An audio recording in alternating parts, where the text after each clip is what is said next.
All right, folks, let's dive deep into one of the biggest rule changes shaking up the NFL this year, the brand new overtime system for the 2025 season. If you've been watching football for a while, you know overtime has always been a hot debate. Some fans loved the old sudden death drama, others hated how unfair it felt when a coin toss decided everything. Well, the league finally stepped in, and trust me, this new setup is going to change the way games feel down the stretch. So here's the deal. In the past, if your team won the coin toss and scored a touchdown on the opening drive, the game was over. That's it, lights out. The other team never even touched the football. We've seen seasons, playoff runs, even Super Bowl dreams crushed without the other side getting a fair chance. That's been the biggest complaint for years. Now in 2025, that's gone. Both teams are guaranteed one possession in overtime during the regular season. Let me repeat that. Both teams get the ball no matter what happens on the first drive. So even if the first team scores a touchdown in 4 plays, the other side gets the football back and has the chance to tie or win. But there's still strategy here. Overtime in the regular season is 10 minutes long. That's not a lot of time. You can't sit back and dink and dunk your way down the field. Coaches are going to have to be aggressive. Every decision matters. Do you kick a long field goal early and trust your defense? Or do you gamble on 4th down because you know the other team's offense is dangerous? If both teams get their shot and the score is still tied when the clock hits 0, then that's it. The game ends in a tie. And yes, we've already seen this play out. That Cowboys-Packers matchup ended in a wild 40-40 tie under these exact rules. And honestly, that's something we're probably going to see more often this season.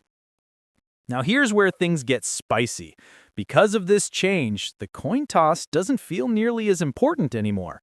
Sure, it still decides who gets the ball first, but it doesn't guarantee a win the way it used to. That's going to shake up how fans and analysts look at overtime stats. And don't forget, each team still has 2 timeouts in OT, so clock management is huge. You've got to balance moving fast with making smart decisions. Go too slow, you run out of time. Go too fast, you might give your opponent too much clock to answer. Now let's talk playoffs, because the rules are a little different there. In the postseason, there are no ties, period. If it's still deadlocked after one overtime period, they'll play another and another until somebody finally wins. And yes, both teams still get a guaranteed possession in those playoff OTs too. That means we could be in for some marathon playoff thrillers, with both offenses getting chances to put points up.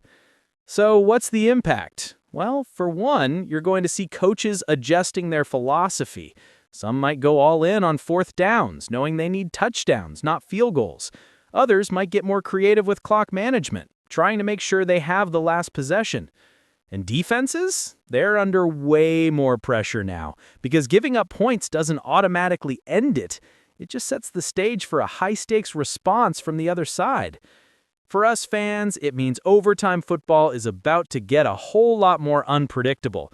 You can't just turn off the TV if your team gives up a touchdown on the first drive anymore. You've got to stick around because they still have life, and that makes for way better drama.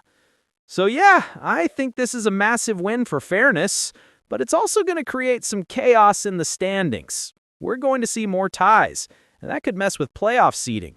Imagine a division race coming down to a 9-6-2 record versus a 10-7-1 team. Those ties are going to matter.